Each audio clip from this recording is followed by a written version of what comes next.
नमो वज्झायाणं नमो लोये सवसाहुणं। पंच परमेष्टि भगवान की जय। रिद्धिधारी महामुनिराज की जय संत श्रोमणी आचार्य भगवान गुरुदेव श्री विद्यासागर जी महाराज महाराज की की जय। पूज्य आचार्य श्री समय सागर जी जी महाराज महाराज की जय। जय बोलो निर्या परसमन युवा के प्रणेता अध्यात्म योगी मधुर वाणी वक्ता वीर सागर जी महाराज की जय। मुनि संघ की जय। नमोस्तु महाराज। दिवाली आ रही है। जैन पद्धति से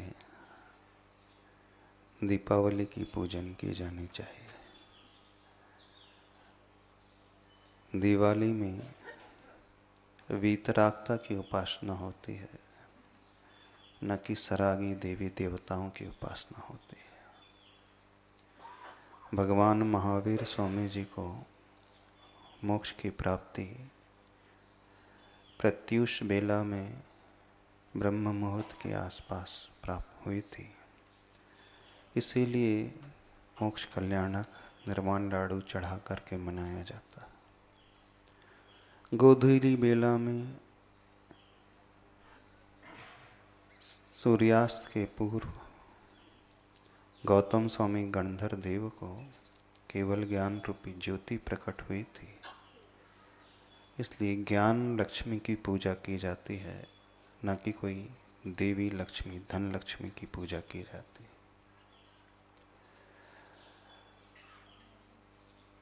वर्तमान में लोग सरागी देवी देवताओं की पूजा करने लगते हैं। जैन धर्म में गणधर परमेष्टि वे ही गणेश के रूप में माने जाते हैं। गण का अर्थ है मुनियों का समूह, और उनके इस अर्थात प्रधान आचार्य, उन्हें ही गणेश कहा जाता है। वैष्णव दर्शन में गणेश जी की कल्पना अलग रूप से है। तो आप लोग अपने घर में जब पूजन करते हो, चित्र लगाते हो, उसमें धनलक्ष्मी देवी का चित्र होता है, गणेश जी का चित्र होता है। ऐसा नहीं करते हुए महावीर प्रभु का चित्र और गौतम स्वामी गणधर देव का चित्र। इस बार दिवाली घर में मनाओ। दोपहर को 2 से 3 बजे तक पूजन करना है। 16 दीपकों को लेकर के एक एक दीपक में 4 ज्योति, ऐसे 64 ज्योति, जो 64 रिद्धि का प्रतीक है। 16 दीपक 16 कारण भावनाओं के प्रतीक हैं। एक कलश की स्थापना ईशान कोण में और एक अखंड दीपक की स्थापना आग्नेय कोण में, जहां आप बैठ करके करें, स्वच्छ स्थान में, पूर्व अथवा उत्तर की ओर अभिमुख करके। अष्ट द्रव्य की सामग्री से ही पूजन। शुद्ध श्रोवले के वस्त्र पहन करके, नए वस्त्र पहन करके, मुकुटमाला पहन करके, इंद्राणी बन करके पूजा करना। पूरा परिवार साथ बैठ करके पूजा करें।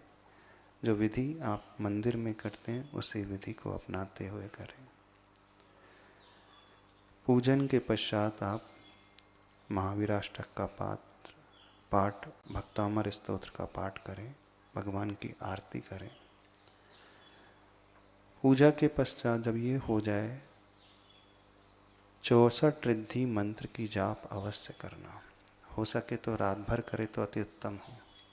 यदि आप चाहते हो मंगल, पूरा वर्ष मांगलिक बीते आपका, आपके घर में पॉजिटिविटी बनी रहे, पॉजिटिव ऊर्जा का संचार हो, आपके घर से नेगेटिव ऊर्जा जो है निकल उठे, घर का वातावरण शुद्ध बना रहे, तो जो वास्तुकार बताते हैं उससे कई गुना उपयोगी उपचार जो है इन 64 रिद्धि का जाप जब आप घर में बैठ कर के दीपक के सामने करेंगे, तो आपका पूरा का पूरा घर जो है उस अद्भुत ऊर्जा से भर उठेगा।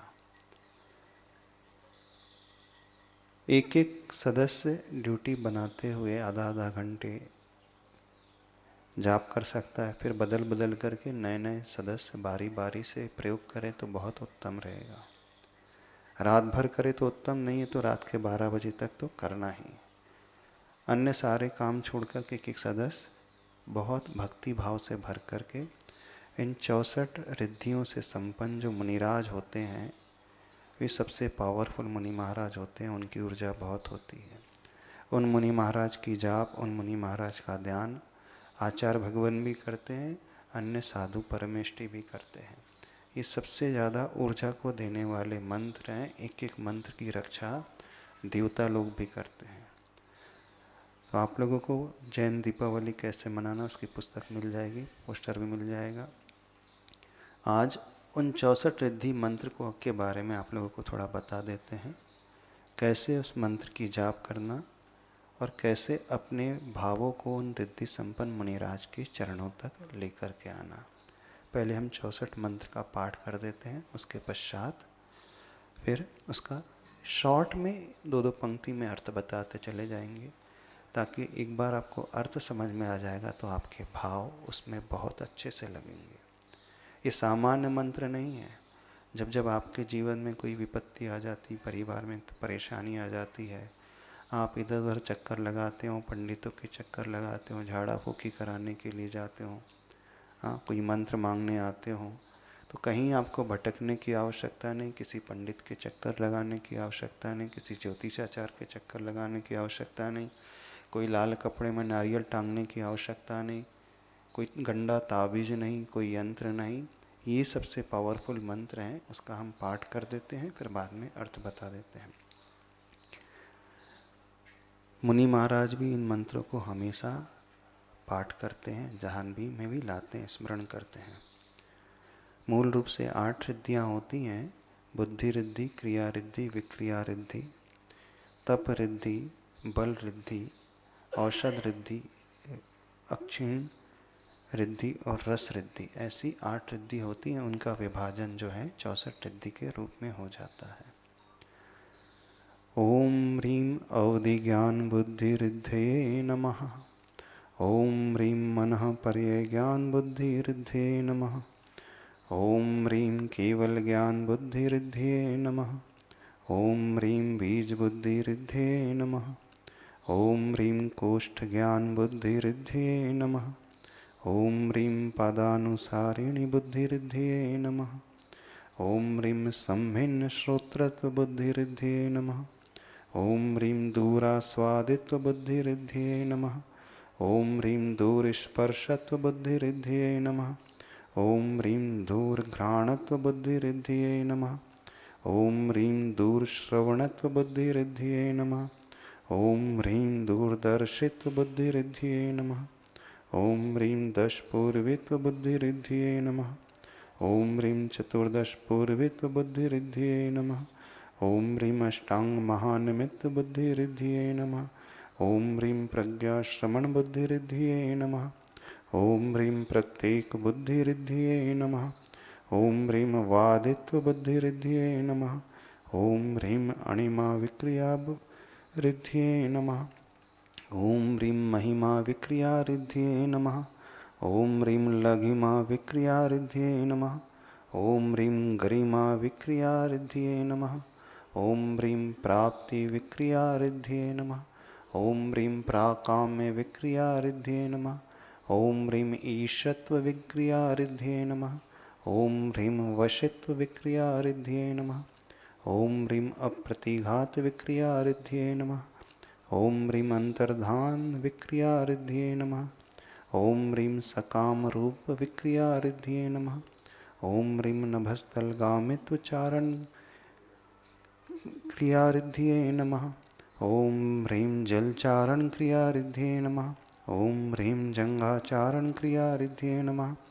ओम ह्रीं फल पुष्प पत्र चारण क्रिया रिद्धये नमः। ओम ह्रीं अग्निधूम चारण क्रिया रिद्धये नमः। ओम ह्रीं मेघधारा चारण क्रिया रिद्धये नमः। ओम ह्रीं तंतुचारण क्रिया रिद्धये नमः। ओम ह्रीं ज्योतिश्चारण क्रिया रिद्धये नमः। ओम ह्रीं मरुच्चारण क्रिया रिद्धये नमः। ओम ह्रीं उग्र तपः रिद्धये नमः। ॐ ह्रीं दीप्ततपहरिद्ध्ये नमः। ॐ ह्रीं तप्ततपहरिद्ध्ये नमः। ॐ ह्रीं महातपहरिद्ध्ये नमः। ॐ ह्रीं घोरतपहरिद्ध्ये नमः। ॐ ह्रीं घोरपराक्रमतपहरिद्ध्ये नमः। ॐ ह्रीं अघोरब्रह्मचारित्वतपहरिद्ध्ये नमः। ॐ ह्रीं मनोबलरिद्ध्ये नमः। ॐ ह्रीं वचनबलरिद्ध्ये नमः। ॐ ह्रीं कायबलरिद्ध्ये नमः। ॐ ह्रीं आमर्षौषधिरिद्ध्ये नमः। ॐ ह्रीं श्वेलौषधिरिद्ध्ये नमः। ॐ ह्रीं जलौषधिरिद्ध्ये नमः। ॐ ह्रीं मल्लौषधिरिद्ध्ये नमः। ॐ ह्रीं विप्रौषधीरिद्ध्ये नमः। ॐ ह्रीं सर्वौषधिरिद्ध्ये नमः। ॐ ह्रीं मुखनिर्विषरिद्ध्ये नमः। ॐ ह्रीं दृष्टिनिर्विषरिद्ध्ये नमः। ॐ ह्रीं आशयविषधृद्ध्ये नमः। ॐ ह्रीं दृष्टिविषरिद्ध्ये नमः। ॐ ह्रीं क्षीरश्राविरसरिद्ध्ये नमः। ॐ ह्रीं मधुस्राविरसरिद्ध्ये नमः। ॐ ह्रीं अमृतस्राविरसरिद्ध्ये नमः। ॐ ह्रीं सर्पश्राविरसरिद्ध्ये नमः। ॐ ह्रीं अक्षीणमहानसरिद्ध्ये नमः। ॐ ह्रीं अक्षीणमहालयरिद्ध्ये नमः। ॐ ह्रीं चतुष्षष्टिरिद्ध्ये नमः। ये 64 रिद्धियाँ की जाप आप लोग करें उस दिन, दिवाली के दिन। धनतेरस से शुरू कर दे तो अति उत्तम होगा। अब थोड़ा सा इसका अर्थ बता देते हैं। कर पाओगे इन रिद्धि का जाप? नहीं है तो सुन सुन करके पढ़ लेना, पुस्तक देख करके पढ़ लेना। अभी दिवाली की पुस्तक मिल जाएगी आपको, पूजन की विधि 2 दिन में आ जाएगी पुस्तक।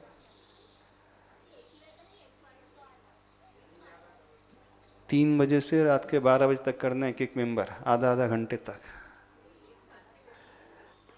एक व्यक्ति एक माला फिर 64 बार पढ़ ले, नहीं तो आधा घंटे तक एक पाठ। सबसे अच्छा उत्तम है 9 बार इन 64 का पाठ करें। 9 बार इन 64 रिद्धियों का पाठ करें एक व्यक्ति। ऐसा नियम बना ले कि 9 बार 64 रिद्धियों का पाठ करे, फिर दूसरा व्यक्ति आके 9 बार करे। 9 बार करेंगे तो बहुत अच्छा रहेगा। इससे आपके भाव भी बहुत अच्छे लगेंगे और आप जो पाठ करोगे अंदर से एनर्जेटिक फील करोगे। आपका मन भी प्रशस्त होगा, आपको शारीरिक स्वास्थ्य लाभ भी होगा, सभी प्रकार के लाभ हो जाएंगे। हाँ, इसमें जो है अर्घम निर्वपामीति स्वाहा लिखा है, यदि धूप क्यों तो और उत्तम रहेगा। नहीं है तो जाप करना है तो सिर्फ नमः तक पाठ करना, और धूप खेना है तो अर्घम निर्वपामीति धूपम निर्वपामीति स्वाहा। जब पूजा करेंगे तो अर्घ चढ़ा करके करना है, जाप करेंगे तो सिर्फ नमः करना है, और धूप खिते हुए करना है तो ओम ह्रीम अवधि ज्ञान बुद्धि रिद्धे नमः धूपम निर्वपामीति स्वाहा। धूपम निर्वपामीति स्वाहा, जैसे आप धूप चढ़ाते हैं ना, वो बोल करके करें। धूप खेते हुए करोगे तो घर का वातावरण और शुद्ध हो जाएगा, ऊर्जा से भर जाएगा। इसमें जो रिद्धियाँ हैं उनका एक लाइन 2 लाइन में शॉर्ट में अर्थ बता देते हैं। पहली रिद्धि जो है बुद्धि रिद्धि है, उसके 18 भेद होते हैं। ओम ह्रीम अवधि ज्ञान बुद्धि रिद्धि नमः, अर्थात ऐसे मुनि महाराज होते हैं जिन्हें द्रव्य क्षेत्र काल भाव की मर्यादा को लेकर के भविष्य का और भूत का ज्ञान हो जाता है। आने वाले भव का वर्णन बताने वाले हो जाते हैं। अणु से लेकर स्कंद तक सभी रूपी पदार्थ को जो जान लेते हैं वो अवधि ज्ञान रिद्धि कहलाती है। दूसरी रिद्धि होती है मनःपर्य ज्ञान। मुनि महाराज को ऐसा ज्ञान होता है जो दूसरे के मन में क्या चल रहा है उसके भी वो जान लेते हैं। हम क्या सोच रहे हैं, मुनि महाराज उस मनःपर्य ज्ञान से जान लेंगे कि हमारे मन में क्या क्या विचार आ रहे हैं। भूतकाल में हमने क्या सोचा था वो भी जान लेंगे, भविष्य में हम क्या चिंतन करेंगे वह भी जान लेते हैं। तो ये मनःपर्य ज्ञान रिद्धि कहलाती है। तीसरी रिद्धि होती है केवल ज्ञान बुद्धि रिद्धि, अर्थात केवल ज्ञान जो अरिहंत परमेष्टि को होता है, जिससे केवल ज्ञान हो जाता है, वो 64 रिद्धि के स्वामी होते हैं। केवल ज्ञान वो होता है जिसमें समस्त द्रव्य अपने गुण और पर्याय सहित उनके ज्ञान में झलक जाते हैं। 3 लोक में जितने भी अनंतानंत पदार्थ हैं, जीव द्रव्य हैं, अजीव द्रव्य हैं, धर्म अधर्म आकाश काल द्रव्य हैं, समस्त द्रव्यों को उनके गुणों और पर्याय साथ के साथ युगपत जो जान लेते हैं वो केवल ज्ञान रिद्धि कहलाती है। चौथी रिद्धि होती है बीज बुद्धि रिद्धि।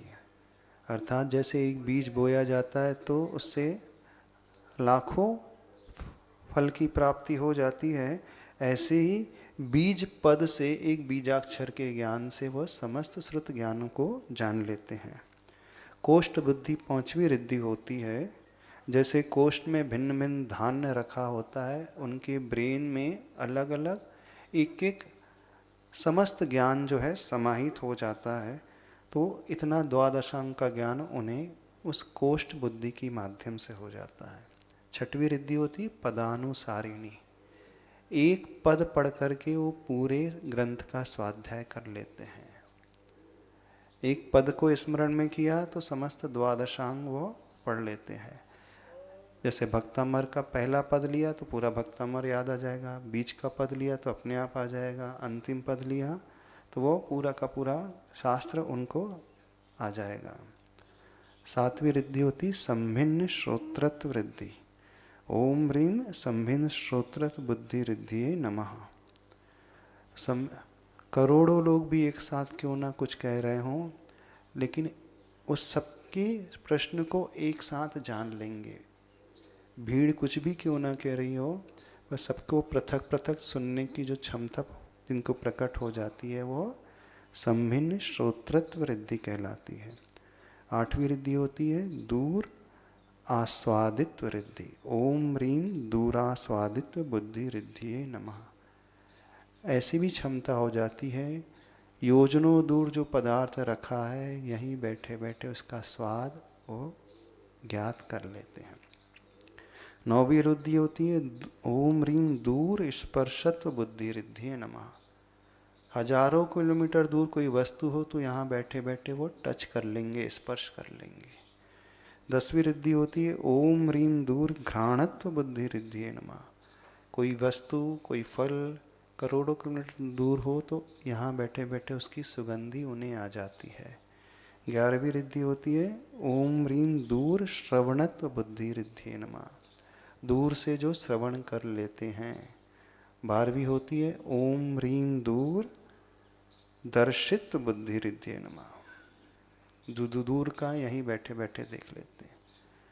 तो जिन्हें चक्षु इंद्रिय की समस्या है, कर्णेंद्रिय की समस्या है, घ्राणेंद्रिय रसनेंद्रिय की समस्या है, तो ऐसे रिद्धिधारी मुनि महाराज का जाप कर लेंगे तो उसका लाभ अपने आप उन रोगों में होता है। यह भाव लाते हुए उन मुनि महाराज को नमस्कार करना, अंतरंग से समर्पण का भाव लाते हुए उनके चरणों को विजुलाइज करते हुए। अब मुनि महाराज के तो दर्शन हमने किए नहीं, तो कौन से मुनि महाराज को देखना? आचार्य गुरुदेव श्री विद्यासागर महाराज जी के चरणों का ध्यान करते हुए उन मुनिराज को स्मरण में लाना।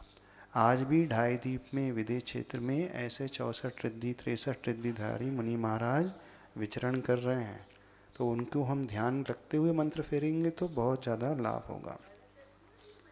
हाँ, भरत क्षेत्र में भी हैं, विद्याधर कॉलोनी जो है वहाँ पे भी हैं ऐसा रिद्धि संपन्न। 13वीं रिद्धि है ओम ह्रीम 10 पूर्वित बुद्धि रिद्धिये नमः। अर्थात 11 अंग और 10 पूर्व का जिन्हें ज्ञान हो जाता है। 14वीं रिद्धि है ओम ह्रीम चतुर्दश पूर्वित बुद्धि रिद्धिये नमः। अर्थात जो शुद्ध केवली हो जाते हैं उन मुनिराज को हम नमस्कार करते हैं। 15वीं रिद्धि है ओम ह्रीम अष्टांग महानिमित्त बुद्धि रिद्धिये नमः। ऐसे मुनि महाराज होते हैं जिन्हें निमित्त ज्ञान होता है। बादलों को देख कर के, सूर्य चंद्रमा को देख कर के जो भविष्य बता देते हैं, स्वप्न विज्ञान के अनुसार जो बता देते हैं, स्वर ज्ञान को जो रखते हैं, शरीर के चिन्ह को देख कर के, नाक नक्शे को देख कर के जो हमारा भविष्य बता देते हैं, शकुन शास्त्र के जो ज्ञाता है, उन्हें अष्टांग निमित्त ज्ञानी मुनि महाराज माना जाता है। 16वीं रिद्धि होती है ओम ह्रीम प्रज्ञा श्रमणत बुद्धि रिद्धिये नमः। अर्थात बिना शास्त्र का स्वाध्याय किए ही जिनके ज्ञानावरणी कर्म का क्षेपशम हो जाता है, जो ज्ञान की इतनी अधिक विनय करते हैं, ज्ञानी जीव की विनय करते हैं, तो अपने आप ज्ञान बढ़ जाता है। जिन लोगों का ज्ञान कम है, जिन्हें याद नहीं होता है, भूल जाते हैं, तो वे क्या करें? ओम ह्रीम प्रज्ञा श्रमणत बुद्धि रिद्धि धारी मुनि महाराज को नमस्कार करें। इस रिद्धि का जाप करेंगे तो हमारा ज्ञान अपने आप बढ़ेगा। 17वीं रिद्धि आती है ओम ह्रीम प्रत्येक बुद्धि रिद्धिये नमः। अर्थात एक एक डिटेल में एक एक को जो जानने वाले हैं, जिनका ज्ञान इस प्रकार से बढ़ जाता है, बिना गुरु के पढ़ाए हुए ही वह सब प्रकट कर लेते हैं। जैसे आचार्य ज्ञान सागर महाराज जी ने गुरुदेव विद्यासागर महाराज को ज़्यादा नहीं पढ़ाया था, पर गुरुदेव ने अपने गुरु की इतनी सेवा की थी तो अपने आप ही उनका क्षयश्रम बढ़ गया था। तो ऐसी प्रत्येक बुद्धि रिद्धि होती है। और 8वीं बुद्धि रिद्धि होती है वादित्व। ओम ह्रीम वादित्व बुद्धि रिद्धिये नमः। अर्थात जो दूसरों से वाद विवाद करके जीत लेते हैं। जो व्यक्ति अपने इंटेलेक्चुअल पावर को बढ़ाना चाहता है, रीजनिंग कैपेसिबिलिटी को बढ़ाना चाहता है, जो न्याय को पढ़ाना चाहता है, जो चाहता है कि मैं तुरंत सोचूं और सब कुछ समझ में आ जाए, कोई विषय मेरे लिए क्लिष्ट ना हो, तो ऐसे वादित्व रिद्धिधारी मुनि महाराज को नमस्कार करने से हमारे तर्क शक्ति बढ़ जाती है। हम किसी को भी पराजित कर सकते हैं। कोई हमसे कोई प्रश्न करे तो उसका उत्तर तुरंत हमें क्लिक कर जाएगा। इंटरव्यू में कोई प्रश्न करे तुरंत उत्तर सूझ जाएगा। तो इंटरव्यू की प्रिपरेशन के लिए बहुत अच्छी रिद्धि होती है वादित्व बुद्धि रिद्धि नमः। उन मुनिराज को याद करते करेंगे तो हमारी तार्किक शक्ति का विकास होगा। नहीं भी आता तो कंसेप्ट बहुत जल्दी क्लियर हो जाता है। ऐसी 18 रिद्धि हो गई है बुद्धि रिद्धि। फिर 11 रिद्धि होती है विक्रिया रिद्धि। ओम ह्रीम अणिमा विक्रिया रिद्धिये नमः। अर्थात वे मुनि महाराज अणु की भांति अपने शरीर को बना लेते हैं।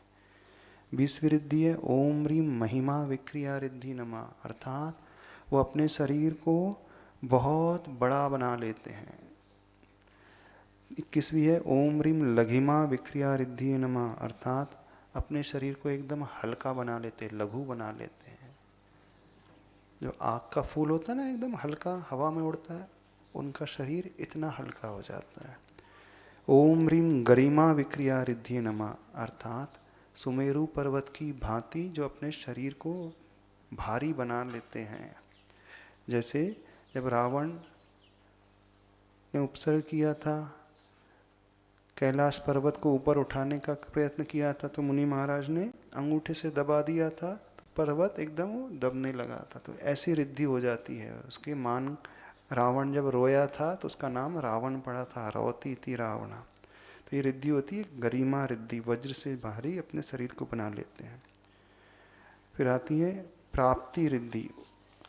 ओम ह्रीम प्राप्ति विक्रिया रिद्धिये नमः। यही स्थान में बैठे बैठे सुमेरु पर्वत को जो छू लेते हैं, एक रिद्धि कहलाती प्राप्ति रिद्धि। जैसे विष्णु कुमार मुनि महाराज ने जब उन्हें पता चला कि मुझे भी रिद्धि है, तो यहीं बैठे बैठे प्राप्ति और प्राकाम रिद्धि, वो सुमेरु पर्वत को छू लिया था। फिर आती है प्राकाम रिद्धि। ओम ह्रीम प्राकाम बुद्धि रिद्धिये नमः। प्राकाम रिद्धिये नमः। पृथ्वी पर जल की भांति ऊपर नीचे होते हुए चलते हैं, जल पे भी पृथ्वी के समान जो गमन करने लगते हैं, वो प्राकाम रिद्धि कहलाती है। 7वीं रिद्धि आती है इसमें ईशत्व रिद्धि। ओम ह्रीम ईशत्व विक्रिया रिद्धिये नमः। अर्थात जिस पर सबका प्रभुत्व हो जाता है, जिस रिद्धि के जाप से सब हमें अपने स्वामी के रूप में एक्सेप्ट करने लगते हैं। ओम ह्रीम वशित्व विक्रिया रिद्धिये नमः। जो अपने तप के बल द्वारा समस्त जीवों को वश में कर लेते हैं। वश में करना चाहते हो ना अपने सबको, स्वतः ही स्वेच्छा से दुनिया उनकी भक्त हो जाती है, वशी। फिर आती है अप्रतिघात रिद्धि। ओम ह्रीम अप्रतिघात विक्रिया रिद्धिये नमः। अर्थात जिस रिद्धि के बल से वे पर्वत के भी पार चले जाते हैं, पर्वत उनके लिए बाधा पैदा नहीं करता है, वो टकराते नहीं किसी से। ओम ह्रीम अंतर्धान रिद्धि विक्रिया रिद्धि होती है। ओम ह्रीम अंतर्धान विक्रिया रिद्धि नमः, अर्थात जो अदृश्य हो जाते हैं। मुनिराज रहेंगे पर हमें दिखलाई नहीं देंगे। और 11वीं विक्रिया रिद्धि होती है ओम ह्रीम सकाम रूप विक्रिया रिद्धि नमः, अर्थात कई रूप बनाने की क्षमता जिन्हें प्रकट हो जाती है, ऐसी विक्रिया रिद्धि होती मुनि महाराज को। मूल रूप से हमें उनकी रिद्धि को नमस्कार नहीं करना है, उनकी साधना को नमस्कार करना। ऐसी उनकी निरही साधना थी, उसके बल से रिद्धियाँ जिन्हें प्रकट हुई थी। तो ये विक्रिया रिद्धि हो गई। उसके बाद आती हैं क्रिया रिद्धि। क्रिया रिद्धि होती है एक आकाशगामी। ओम ह्रीम नभस्थल गामित्व चारण क्रिया रिद्धिये नमः, अर्थात जो आकाश में बैठे बैठे गमन करने लगते हैं। ओम ह्रीम जलचारण क्रिया रिद्धिये नमः, अर्थात जल के ऊपर जो चलते हैं। ओम ह्रीम जंघाचारण क्रिया रिद्धिये नमः, अर्थात 4 अंगुल ऊपर जो हैं इस प्रकार से चल रहे हैं आकाश में ही। ओम ह्रीम मकड़ी तंतु चारण रिद्धि नमः, मकड़ी के तंतु पर जाल के ऊपर चलेंगे लेकिन उसे आघात नहीं होता है। ओम ह्रीम फल पुष्प पत्र चारण क्रिया रिद्धि नमः, फल के ऊपर, पत्तों के ऊपर, पुष्प फूल के ऊपर चलेंगे लेकिन उसमें रहने वाले जीवों को घात नहीं पहुंचता है। ओम ह्रीम अग्नि धूम चारण क्रिया रिद्धि नमः, अग्नि जहाँ जल रही है, धुआं है, उसके ऊपर भी चलने वाली क्षमता हो जाती है। ओम ह्रीम मेघ धारा चारण क्रिया रिद्धि नमः, बादल की जो बूंदे, बादल से जो बूंदें झर रही हैं, बूंदों के ऊपर वो गमन करने वाले हो जाते हैं, ऐसी रिद्धि होती है। ओम ह्रीम तंतु चारण क्रिया रिद्धि नमः, ओम ह्रीम ज्योतिष चारण क्रिया रिद्धि नमः, चंद्रमा की जो किरण है, ताराओं के जो किरण है, सूर्य की किरणों का आधार लेकर के गमन करने वाले मुनि महाराज होते हैं। विश्वास हो रहा है कि नहीं हो रहा है? हाँ, देखो ऐसी महान तपस्या करने वाले मुनि महाराज होते हैं। यहीं बैठे बैठे हम समर्पित होकर के नमस्कार कर लेंगे तो बहुत पुण्य का आसरा होता है। इन मुनियों की जाप आज वर्तमान में आचार्य परमेष्टि भी करते हैं। ये रिद्धि मंत्र किसने दिए जानते हैं? गौतम स्वामी गणधर ने दिए हैं। महावीर भगवान के जो प्रथम गणधर थे उन्हीं के द्वारा दिए हुए ये मंत्र हैं। तो सामान्य मंत्र नहीं, ये विशेष मंत्र माने जाते हैं। ओम ह्रीम मरुच्चारण क्रिया रिद्धि नमः, अर्थात हवा के आधार से जो चलने वाले होते हैं, ऐसी रिद्धि होती है। अब चौथी रिद्धि होती है तप रिद्धि। जिनके पास उपवास करने की शक्ति नहीं है, जिनका शरीर मुरझा जाता है, थक जाते हैं, उपवास से डर लगता है, व्रतों से डर लगता है। कितनी महिलाओं को डर लगता है? व्रत नहीं कर पाती हैं, माइग्रेन होने लगता है, सिर भारी होने लगता है, चक्कर आने लगते हैं, उल्टी होने लगती है, कमजोरी लगती है। तो अपने उपवास की शक्ति यदि बढ़ाना चाहते हैं, तप करने की शक्ति बढ़ाना चाहते हैं, तो इन मुनि महाराज की जाप करना। ओम ह्रीम उग्र तपः रिद्धिये नमः, उग्र तप वो कहलाता है दीक्षा के बाद एक आहार एक उपवास जीवन भर करते हैं। और उग्र तप भी होता है, एक उपवास फिर पारना, फिर 2 उपवास, फिर 3 उपवास, फिर 4 उपवास, फिर 5 उपवास, फिर आहार, फिर 5-6 उपवास।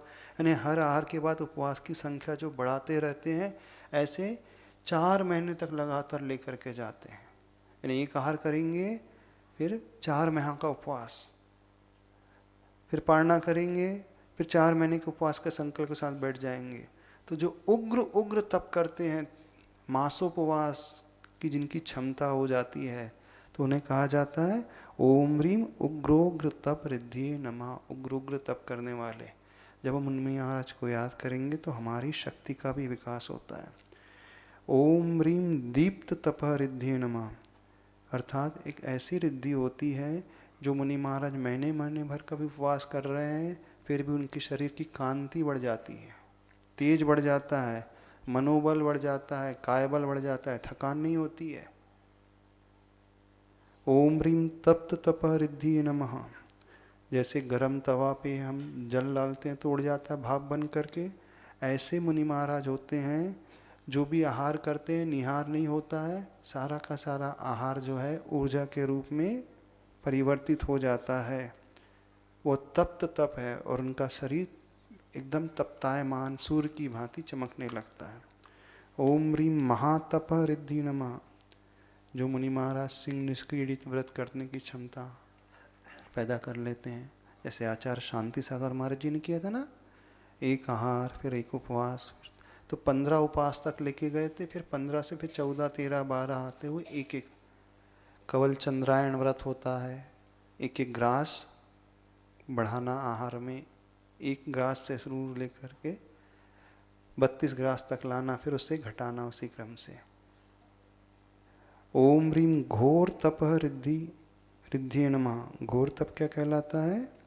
बीमार भी हो जाएं तो भी उनका उपवास बंद नहीं होता है, जो रोग होने पर भी उन उपवासों को करते रहते हैं और डरते नहीं हैं। ओम ह्रीम घोर पराक्रम रिद्धि नमः। ऐसे रिद्धिधारी मुनि महाराज होते हैं कि ओले शोले भी बरस रहे हों, कोई उपसर्ग भी कर रहा हो, कोई तीर भी चला रहा हो, कोई पत्थर भी बरसा रहा हो, पशु भी उपसर्ग कर रहा हो, तो भी जो डरते नहीं हैं, ऐसे उपवास करने वाले मुनि महाराज होते हैं। ओम ह्रीम अघोर ब्रह्मचारित्व रिद्धि नमः। जो व्यक्ति अपने शील व्रत को अच्छे से पालना चाहते हैं, जिन्होंने ब्रह्मचर्य का नियम लिया है, जिस प्रतिमा का पालन करना चाहते हैं, संयम से रहना चाहते हैं, विशेष रूप से इन मुनि महाराज की जाप दिए। कौन सा मंत्र है? ओम ह्रीम अघोर ब्रह्मचारित्व तप रिद्धि नमः। क्योंकि ऐसे मुनि महाराज होते हैं, वे कोई उनकी साधना को डिगाने के लिए अप्सरा भी आ जाए तो वो डिगते नहीं है। जैसे सुदर्शन मुनि महाराज जब वो तपस्या कर रहे थे तो उपसर करने के लिए वेश्या आई थी, फिर भी वो रानी ने उपसर किया था, फिर भी उनकी साधना डिगी नहीं। तो जो अपने संयम को अच्छे से पालना चाहते हैं, ब्रह्मचर्य का पालन करना चाहते हैं, वो इन मुनि महाराज की जाप दें। हाँ, अब विशेष रूप से वर्तमान में सबसे उपयोगी है, मनोबल सबका कमज़ोर हो जाता है, आज हो जाता है ना, टेंशन होने लगता है, इच्छा शक्ति कमज़ोर हो जाती है, जो एकदम छोटी छोटी बातों को लेकर के भयभीत हो जाते हैं, घबराहट होने लगती है, तनाव आने लगता है, कोई कार्य करने में इच्छा नहीं होती है, जिनका आत्मविश्वास कमज़ोर होता है, तो ऐसे लोग इन रिद्धिधारी मुनि महाराज की जाप करें। ओम ह्रीम मनोबल रिद्धिये नमः। ये बल ऐसा है, मनोबल, कितना भी स्वाध्याय कर ले उनका मन कभी थकता नहीं है, मन से जो कभी घबराते नहीं, आत्मविश्वास जिनका कमज़ोर नहीं होता है। ओम ह्रीम वचन बल रिद्धिये नमः। अंतर मुहूर्त में जो द्वादशांग का पाठ कर लेते हैं, जिनके वचन की शक्ति कम नहीं होती है, जो अपना उच्चारण अच्छा करना चाहते हैं। ओम ह्रीम काय बल रिद्धिये नमः। नहीं, बड़े बड़े तपस्या करने पर भी जो उनका शरीर जो है कमज़ोर नहीं पड़ता है, बीमार नहीं पड़ता है। जो लोग आसन नहीं लगा सकते हैं सामायिक के समय, कई लोगों की समस्या है आसन नहीं लगता है ना, तो कायबल कमज़ोर है, तो उन कायबल रिद्धिधारी मुनि महाराज को याद करें। उनका कायबल इतना हो जाता है कि अपनी उंगली पे भी वह सुमेरु पर्वत को उठा सकते हैं। 3 लोगों को हाथ से उठाने की क्षमता जिनकी हो जाती है, वो कायबल कहलाता है। हाँ। अब आ रही है औषध रिद्धियाँ। जो बीमार हैं, परेशान हैं, रोग से ग्रस्त हैं, उन लोगों के लिए विशेष। ओम ह्रीम आमर्ष औषधि रिद्धिये नमः। अर्थात ऐसे मुनि महाराज हैं जिनके शरीर से स्पर्श की हुई हवा हम तक आ जाए तो हमारे रोग दूर हो जाते हैं। ओम ह्रीम श्वेल औषधि रिद्धिये नमः। जिनका थूक, कान का मल, आँख का मल भी औषधि का काम करता है।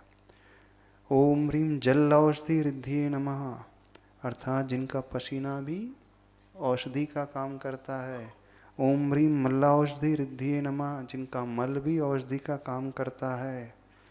ओम ह्रीम विपृष औषधि रिद्धिये नमः, जिनकी मूत्र आदि भी औषधि का काम करता है, उनको नमस्कार कर रहे हैं। ओम ह्रीम सर्वौषधि रिद्धिये नमः, जिनके नाखून, अंग, उपांग सब जो है दवा का काम करते हैं। जो बीमार है ऐसे रिद्धिधारी मुनि महाराज का स्मरण करेंगे तो वो औषधि का प्रयोग करते हैं, अपने आप हमें उसका लाभ होता है। वे मुनिराज अपने रोग दूर नहीं करते इन रिद्धियों के माध्यम से। कुष्ठ रोग भी हो जाए तो वो स्वयं का प्रयोग नहीं करते स्वयं के लिए, बल्कि निर्लिप्त रहते हैं। ओम ह्रीम वचन निर्विष रिद्धिये नमः, अर्थात किन्हीं मुनि महाराज ने आशीर्वाद दे दिया, हमें विष भी चढ़ा हो तो वो विष उतर जाएगा। उन्होंने कहा कि हाँ निरोग हो जाओ, उनके कहने से ही हमारा रोग दूर हो जाता है। उनके मुख से वचन निकला तो हम स्वस्थ हो जाएंगे। ओम ह्रीम दृष्टि निर्विष रिद्धिये नमः, वे देख भी लें, सर्प का काटा हुआ जो विष चढ़ा है वह भी उतर जाता है। ओम ह्रीम आशीर्विष रिद्धिये नमः, वो आशीर्वाद का हाथ उठा ले तो हमारी बीमारी दूर हो जाती है। ओम ह्रीम दृष्टि विष रिद्धिये नमः, यदि वो क्रुद्ध हो जाए तो विष भी चढ़ जाता है। ओम ह्रीम आशीर्विष रिद्धिये नमः, वो गलत आशीर्वाद दे तो वो उस प्रकार से भी आशीर्वाद लगता है, पर वे प्रयोग नहीं करते, उनकी शक्ति बताई जा रही है। ओम ह्रीम क्षीराश्रावी रिद्धिये नमः, आप सूखा रूखा आहार भी दोगे तो वह दुग्ध की भांति स्वादिष्ट हो जाता है। ओम ह्रीम मधुश्रावी रस रिद्धिये नमः, उन रूखा भोजन में मधुर स्वाद में परिवर्तित हो जाता है। ओम ह्रीम सर्पिश्रावी रस रिद्धिये नमः, सर्पिस यानी घी, रूखा सूखा आहार भी घी की भांति हो जाता है। ओम ह्रीम अमृत श्रावी रस रिद्धिये नमः, दिया हुआ आहार अमृत की भांति औषध का काम करने वाला होता है। और 63वीं रिद्धि आ रही, ओम ह्रीम अक्षीण महानस रिद्धिये नमः, जिन मुनिराज का आहार अक्षीण महानस रिद्धिधारी मुनिराज का आहार हो जाता है तो आहार के पश्चात चक्रवर्ती की सेना भी आ जाए तो भोजन समाप्त नहीं होता। कई बार होता ना, अच्छा श्री के आहार हो जाते थे, 50 लोग भी भोजन करने आए चौके में तो पूरा हो जाता, भोजन कम नहीं पड़ता ना, तो ऐसी रिद्धि होती है। और 64वीं रिद्धि होती है ओम ह्रीम अक्षीण महालय रिद्धिये नमः, अर्थात जहाँ मुनि महाराज विराजते हैं, छोटा सा स्थान भी क्यों ना हो, अथवा छोटी सी झोपड़ी में आहार हुए तो उस झोपड़ी में चक्रवर्ती की सेना भी आ जाए तो वहाँ स्थान उनको मिल जाता है। ये कहलाती है अक्षीण महालय रिद्धि, अर्थात जहाँ मुनि महाराज बैठे हैं हजारों लोग भी आ जाए तो उनकी सभा में उन्हें स्थान मिल जाएगा। तो ये अक्षीण महानस रिद्धि और अक्षीण महालय रिद्धि ऐसी रिद्धि हैं जो व्यक्ति इन रिद्धिधारी मुनि महाराज को स्मरण में लाता है, नमस्कार करता है, उसकी करुणा बुद्धि बहुत जागृत हो जाती है, वो सबको शरण देने वाला सक्षम हो जाएगा। इतना उसके पास जो भी शरण मांगने आएगा उसको स्थान मिल जाएगा, उसके घर से कोई भूखा नहीं जाएगा। तो ऐसी जो 64 रिद्धियाँ हैं, इन रिद्धियों की जाप आप लोगों को करना है दीपावली के दिन विशेष रूप से। और धनतेरस से शुरू कर दो तो और अच्छा, धनतेरस में एक एक जाप करें और दिवाली के दिन 9-9 बार क्रम से आधे आधे घंटे तक अथवा 9-9 बार एक एक सदस्य घर के पढ़ते रहे। रात के 12 बजे तक करेगा तो ये आपके लिए दिवाली बहुत मांगलिक हो जाएगी। कोई डाउट तो नहीं है? समझ में आ रहा है? 64 रिद्धियाँ, इसका अर्थ हमने बहुत शॉर्ट में बताया है। और ये रिद्धियाँ बहुत पावरफुल होती हैं, इनके जाप से हमें भी उतनी शक्ति मिल जाती है, तप करने की शक्ति, हमारा मनोबल मजबूत हो जाता है, शरीर की निरोगता आ जाती है ताकि हम धर्म ध्यान अच्छे से कर सकें। दृष्टिकोण बहुत विशाल हो जाता है, जिनका ज्ञान नहीं है ज्ञान उनके भीतर आने लगता है, सभी प्रकार से वह सामर्थ्यशाली हो जाता है। ये सामान्य रिद्धि मंत्र नहीं है, विशेष रिद्धि मंत्र है। इन रिद्धि मंत्र को ध्यान का विषय बड़े बड़े गणधर परमेष्ठी भी बनाते हैं, तो इसका जाप अवश्य करना। कोई डाउट तो नहीं ना? हाँ, दिन में करो, आप प्रतिदिन भी का पाठ कर सकते हैं रिद्धि मंत्र का। पूजा घर में होती है, हाँ घर में भी जाप दे सकते हैं, हाँ फिर दुकान में भी बैठ के कर सकते हैं, फिर मंगलाष्टक पढ़ करके पुष्प का क्षेपण कर सकते हैं, पर करना जैन पद्धति से। सराक्ता की पूजा नहीं करना, किसी देवी देवता की पूजा नहीं की जाती अपने यहाँ। और अष्ट द्रव्य की सामग्री से उत्तम क्वालिटी का द्रव्य होना चाहिए चांदी के बर्तन में, अच्छे संगीत से भर करके आनंद मनाते हुए, और कोई हिंसा का प्रयोग नहीं, फटाकों का प्रयोग नहीं, है ना। चलिए, बोले देवादिदेव के चारण श्री महावीर भगवान के, जिनवाणी के ज्ञान से सूझे लोक सो वाणी मस्तक धरू सदा दे तो, हे जिनवाणी भारती तो हे जब जो तेरी शरण है सो पावे सब।